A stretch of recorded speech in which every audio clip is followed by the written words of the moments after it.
What if I told you that the absolute biggest lie we have ever been sold about learning a language is that you need to pack your bags, drain your entire savings account, and move to London or New York? Yeah, it's a huge myth. Right. What if the actual scientifically proven secret to reaching total fluency is hiding right now in like a local restaurant menu or a 2-minute clip of The Simpsons or and this is a twist that completely upends everything I thought I knew in the exact same way we train artificial intelligence. It really is mind-blowing when you connect those It dots. changes everything. Anyway, welcome to the Daily English Class channel. We are absolutely thrilled to have you with us today. Our mission for this exploration is ambitious but entirely practical. We're going to tear down the old, frustrating methods of studying and provide you with the ultimate, scientifically backed blueprint for mastering English. Or frankly, any language, really. Exactly, and doing it entirely from the comfort of your own home. It really is a radical shift in perspective. Ah. Because, I mean, we are so conditioned by traditional schooling to think of language as a destination, like a physical place you have to go to or a rigid set of mathematical rules you just have to memorize. The memorization. The worst. Right, but the research we are exploring today proves that language acquisition is actually a biological process. It happens inside your own head, provided you create the right environment. So true. And we've got a fascinating stack of sources for today's masterclass. We're looking at Stephen Krashen's foundational work on the natural approach, some great immersion tips from Kangaroo English, a Inte Ale Academy Guide on authentic materials, a PhD dissertation by Frock Fried on reading strategies, advanced podcast tips from Bold Voice, and incredibly a cutting-edge research paper from Arxiv on training the Mistral 7B AI model. Yeah, we aren't just going to list these sources off, though. We are going to use them to teach you exactly how your brain actually learns. By the end of this discussion, I promise you, you are going to completely rethink what it means to study. I can honestly say I will never look at a Tuckett book the same way again after preparing for this. But before we can hand you the practical tools and the daily routines, we kind of have to clear the foundation. We have to dismantle the old, broken way of doing things. Yes. We need to understand why traditional grammar drills, the kind we all suffered through in high school, fail so miserably for so many people. To understand that failure, we really have to look to the core philosophy of Stephen Krashen's natural approach. He isolates this golden rule of linguistics that basically challenges the entire foundation of traditional education. Okay, late on me. According to the data, humans acquire language in exactly one way, not through multiple different avenues depending on if you're a visual or an auditory learner. One single mechanism. And that is? He calls it comprehensible input. We acquire language when we understand messages. That's it. Wait, just understanding messages? Just that. We acquire it when our focus is entirely on what is being said, the meaning, the narrative, the joke, rather than how it is being constructed grammatically. So, like sitting in a classroom, staring at a blackboard, and repeating those audio-lingual substitution drills like a robot is fundamentally flawed. Completely flawed. You know the drills I'm talking about. The teacher says, have a good book, and the class repeats it. Then the teacher says, table, and you have to swap it out and say, I have a good table. It's agonizingly boring. It really is. I always use this analogy. Traditional grammar drills are like trying to learn how to ride a bicycle by sitting in a chair and reading a dense physics textbook about gravity and angular momentum and balance. Oh, that's a great way to put it. Right. You can memorize all the formulas for how a bicycle stays upright, but the second you actually get on the bike, you are going to crash straight into a wall. You just have to get on the bike and feel a balance. That is the perfect visualization. When you are doing those substitution drills, you are memorizing the physics formulas of the language. Yeah. You're focusing consciously on form. And that doesn't translate to speaking. Exactly. But comprehensible input relies on your subconscious. When you are engaged in a compelling message, your brain's pattern recognition software runs in the background. It absorbs the syntax and the vocabulary without you even realizing you're working. That makes intuitive sense, but I do have to push back here for a second. Sure, go for it. Because we all know people, and I'm sure you listening right now know people who have lived in an English-speaking country for 5, maybe 10 years. They work there, they take the subway there, they're surrounded by messages all day long. Yeah, the classic expat plateau. Right. But they still struggle to string a basic, coherent sentence together. If the golden rule is just about hearing comprehensible messages, why do some people live abroad for a decade and never achieve fluency? It is the defining paradox of language learning, really. Hmm. And Kresh's theory accounts for this beautifully through a concept called the affective filter. The affective filter. Yeah, you can think of the affective filter as a literal biological wall in your brain. It's heavily influenced by your amygdala and your stress hormones, like cortisol. Even if you are standing in the middle of Times Square, completely surrounded by comprehensible input, if you are anxious, if you're stressed about paying your rent, or terrified of making a grammatical mistake in front of a native speaker, Your wall goes up. your affective filter shoots right up. It becomes a brick wall. And when that wall is up, the language just bounces right off. It never enters your brain's language acquisition center. Wow. So a low anxiety environment isn't just like a nice bonus for a learner. It is a neurological necessity. That is totally counterintuitive to the whole no pain, no gain mentality we're usually sold in school. Exactly. If you are panicking at a grocery checkout line because you can't remember the word for bag, your brain isn't learning from that exposure. It is in sheer survival mode. Right. It's just trying to escape the situation. Which actually leads us perfectly into the first frequently asked question we promised to tackle in today's session. We see this in the comments all the time. Oh, I know which one you're going to say. Yep. The FAQ is, how do I actually understand native speakers if they talk so incredibly fast? How can it be comprehensible input if it just sounds like an aggressive blur of noise? It is probably one of the most common roadblocks, but the linguistics research provides a very clear mechanism for overcoming it. Creation points out that we already naturally solve this problem as a species when we interact with infants. Oh, really? Yeah, he calls it caretaker speech. Think about it. When an adult talks to a toddler, they don't use complex subordinate clauses, and they certainly don't discuss abstract philosophy. No, they're not quoting Shakespeare. Right. They naturally and subconsciously simplify their language. They focus purely on the here and now. They point and say, look, the big red ball, do you want the ball? They slow down, they exaggerate the intonation, they make it practically impossible to misunderstand the context. Precisely. And in the adult language learning world, this translates into a phenomenon called foreigner talk. Foreigner talk. Yeah. Native speakers, when they realize they are speaking to a learner, will intuitively modify their speech to make it comprehensible. They slow their cadence, they repeat key nouns, and crucially, they alter the structure of their questions. How so? Well, instead of an open-ended question like, what are your plans for the remainder of the evening, which requires a pretty complex response, they will pivot to simple yes or no questions, like, are you going home now? Oh, that makes so much sense. This empathetic modification lowers the listener's affective filter, keeping anxiety down and allowing the input to actually be acquired. Okay, so we know the biological requirements. We need comprehensible input, and we need our anxiety to be as low as possible. But if we need this relaxed, highly contextualized environment, where do we actually get it if we can't afford a plane ticket to London or Sydney? This is where we transition from theory to extreme practicality. Because if we follow the logic we just established, the idea that a specific zip code is the ultimate language teacher is completely exposed as a myth. Yes, the myth of the zip code.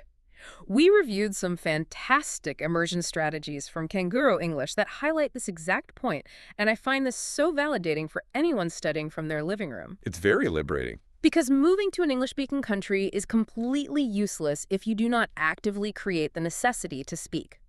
The research points out this hilarious but sobering reality of modern life. Which is? As an adult living in New York today, you can leave your apartment, put on your noise-canceling headphones, go to the supermarket, navigate the aisles, use the automated self-checkout machine, pay with your phone, and return home without ever uttering a single syllable of English. It's so true. You can live in complete silence. Just physically existing in a location does not magically download the local language into your neural pathway. It absolutely doesn't. Furthermore, we have to dismantle this romanticized idea of real English. What do you mean by that? So many learners believe that real English is an exclusive dialect spoken only in some historic pub in London or a trendy coffee shop in Brooklyn. But English is a global utility now. Great. Statistically speaking, you are far more likely to use English to communicate with another non-native speaker, perhaps a business partner in Tokyo or a taxi driver in Berlin, than you are with someone born in Manhattan. Real English is simply the English you use to successfully communicate a message. So the obvious question becomes, how do we artificially create that necessity to communicate and bring that global English into our own homes. That's where authentic materials come in. Yes, the TEFL Academy guides on using authentic materials offer a spectacular solution. We need to throw away the manufactured, sterile coursebook dialogues where John meets Mary at the bank. Nobody actually talks like John and Mary. Nobody. Instead, use real-world artifacts. And the examples given are so specific and actionable. For instance, you don't need to be in Chicago to practice ordering food there. Not at all. You can go online right now, pull up an actual PDF menu from a real diner in Chicago, and role-play ordering a meal out loud in your kitchen. What makes authentic materials so effective is that they expose you to language that hasn't been artificially sanitized or graded down to a beginner level. Right. It connects you to the messy, vibrant, real world, which makes it inherently engaging. And engagement drops the filter. Exactly. If we remember the affective filter we discussed earlier, engagement is the antidote to anxiety. If you're genuinely interested in the task, your filter drops and your brain just opens up. I really want to make this super concrete for you listening. One of the best strategies mentioned was using TV shows, but not just passively binge watching them with subtitles. Right. Active engagement. The method is incredibly active. Yeah. Let's say you take a crime procedural like CSI or Law & Order. You don't watch the whole 45-minute episode. You watch a 2-minute clip where the detectives find a cryptic clue at a crime scene. Okay, I like where this is going. Then you pause the video, you stand up in your living room, and you actively debate out loud who you think the suspect is and what their motive might be. You are forcing your brain to produce language based on an authentic stimulus. That is brilliant. Or, even more entertaining, you pull up a 3-minute clip of a reality show like The Kardashians, or an animated sitcom like The Simpsons, and you use it to out loud analyze toxic family dynamics. It works so well because it generates that elusive necessity to communicate. You are formulating original thoughts and arguments, which is exactly what expats living in silence fail to do. But this naturally brings up our second frequently asked question of the session. Let's hear it. FAQ number 2. What if real-world, authentic materials like an in-depth article from The Economist or a fast-paced, slang-heavy CSI episode are just objectively too difficult for my current vocabulary? Won't that spike my anxiety and raise that affective filter right back up? That is a highly practical concern, and the pedagogical research provides a profound, simple rule to solve it. I love this rule. The rule is this: change the difficulty of the task, not the difficulty of the text. Man, that completely reframes the entire learning process. Instead of feeling defeated because I can't understand a 3,000-word geopolitical breakdown in a major newspaper, I don't have to just throw the paper away. Exactly. The pressure is entirely gone. Yeah. You do not need to rewrite a complex New York Times article to make it read like a children's book. You keep the authentic text. You simply change what you are demanding your brain to do with it. So, for example, if you're a beginner, your task isn't to write a summary of the geopolitical nuance. Your task might simply be to scan the page and highlight 3 numbers, or locate the names of 2 capital cities. oh, wow. By making the task highly achievable, you eliminate the anxiety. But crucially, your eyes are still moving over advanced, authentic language. You are still subconsciously absorbing the visual rhythm and structure of high-level English. Change the task, not the text. That is just a brilliant takeaway. Okay, so we've hacked our listening and our speaking using TV clips and restaurant menus. But what happens when we transition to written text? Reading is a whole different ballgame. Right, because traditional schooling tells us that to read in a foreign language, we need to study every single sentence with a dictionary in hand. But Frack-Fried's PhD dissertation on reading strategies actually points to the exact opposite approach. This is a vital distinction in linguistics, often categorized as the difference between intensive reading and extensive reading. What most of us endured in school is intensive reading. Right. And to use another analogy, intensive reading is like looking at a beautiful, sweeping landscape painting through a high-powered microscope. Ooh, good analogy. You're staring so closely at the chemical makeup of the blue paint on the canvas that you completely miss the fact that you're looking at a picture of an ocean. Yeah, you lose the forest for the trees. You're analyzing every single grammatical structure, you are translating every individual word, and the focus is entirely on the microscopic form rather than the macro meaning. And because of that microscopic focus, it feels like a grueling chore. It violates Creation's focus on meaning. Extensive reading, however, operates on a completely different neurological premise. How does that work? In extensive reading, the learner has total autonomy to choose what they want to read. The volume of reading is much higher, The speed is significantly faster, and the sole purpose is purely for pleasure or to gather general information. But neurologically, why is extensive reading superior? Like, why does reading a fun sci-fi novel quickly work better than studying a short essay deeply? Because of how our brains build neural pathways. When you look up a word once in a dictionary, the connection is weak and easily forgotten. But when you read extensively, you might encounter that same unknown word 20 different times in 20 slightly different syntactical environments. Ah, I see. Your brain acts as a pattern recognition engine, triangulating the meaning from those 20 different contexts. This builds a highly flexible, robust neural pathway that a dictionary definition simply cannot replicate.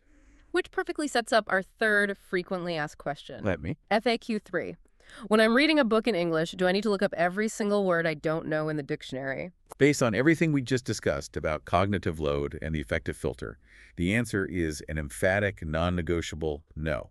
No dictionaries. Stopping to look up every word halts your momentum, it destroys the narrative pleasure, and immediately spikes your cognitive load. Instead, the strategy is to lean heavily on your existing background knowledge. The research on reading strategies had a fascinating real-world example of this.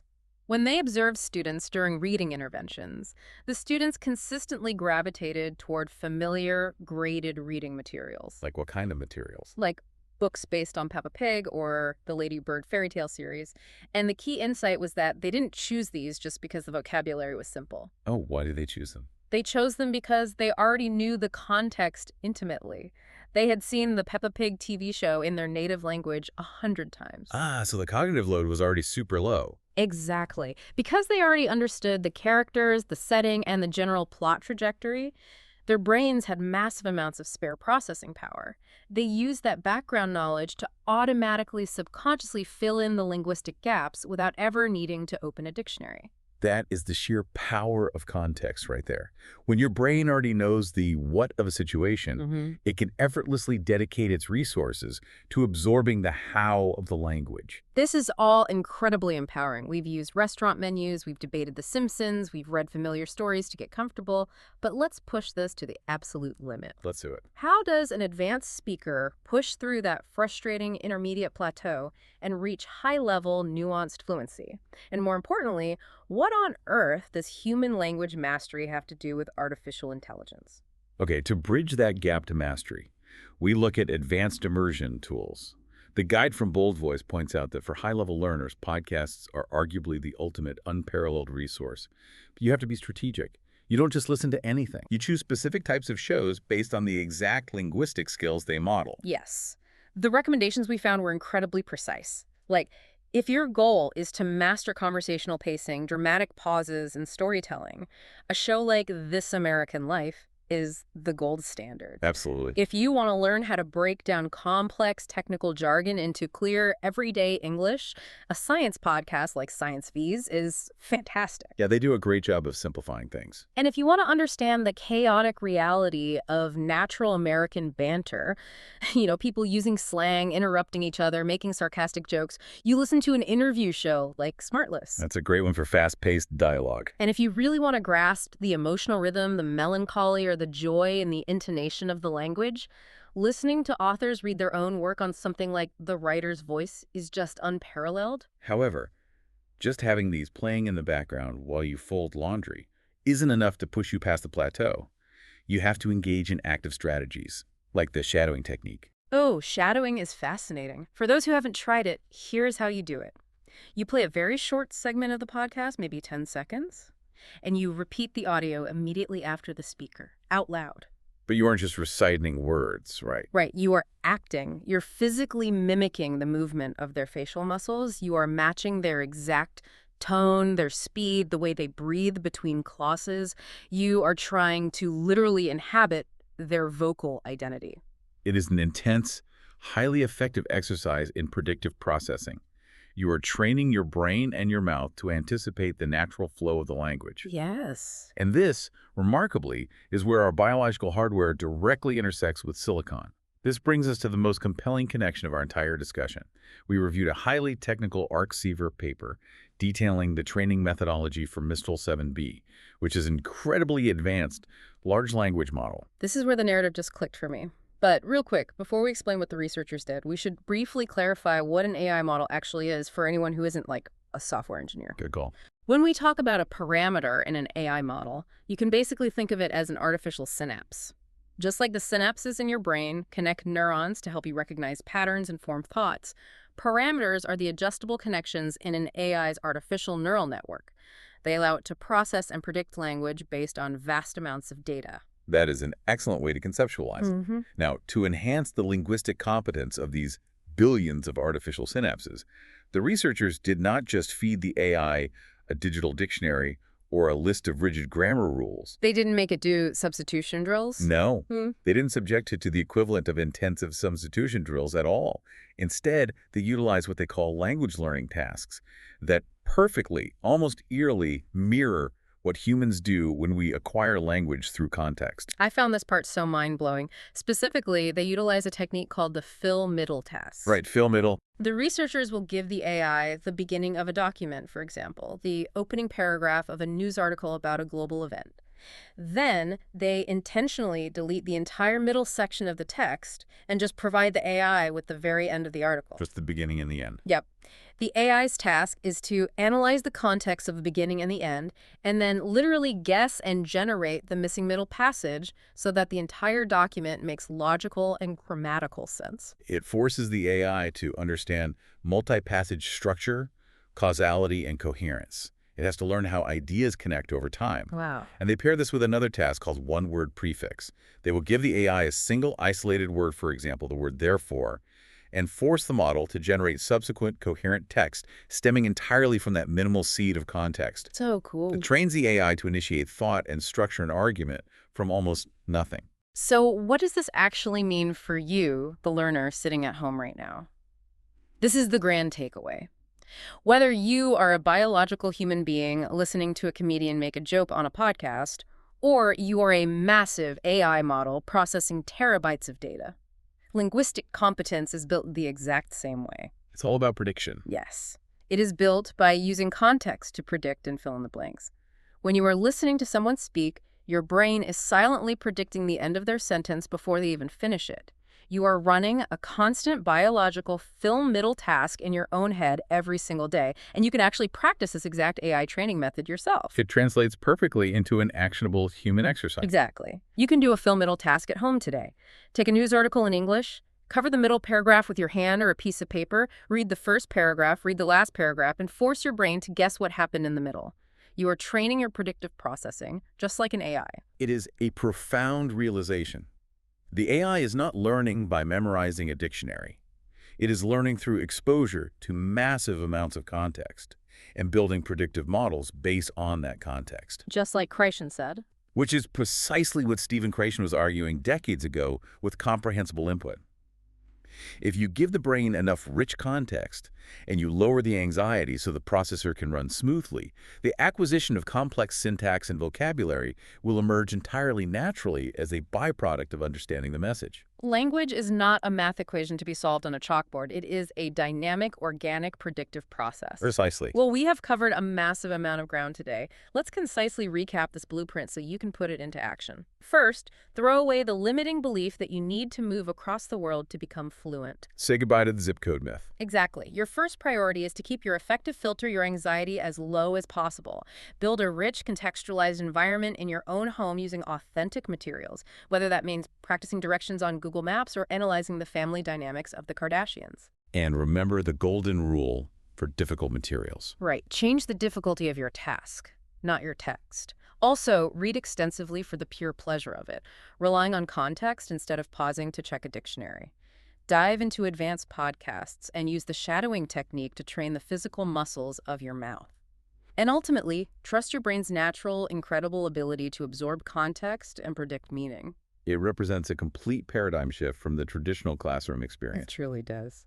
We want to say a huge thank you for joining us here at Daily English Class. If you found this session helpful, please interact with us, hit that like button on this video, leave a comment below with your absolute favorite language learning trick, share this masterclass with a fellow learner who might be feeling stuck, and make sure to subscribe to the channel so you never miss out on our future lessons. And as we wrap up today's session, I want to leave you with a final lingering thought to mull over.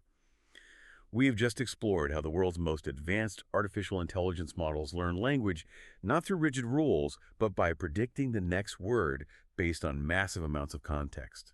So the next time you find yourself speaking English and hesitating, ask yourself, are you painfully, consciously trying to remember a grammar formula from an old high school textbook? Or are you finally ready to relax, drop your affective filter, and just let your highly advanced organic neural network naturally predict what comes next?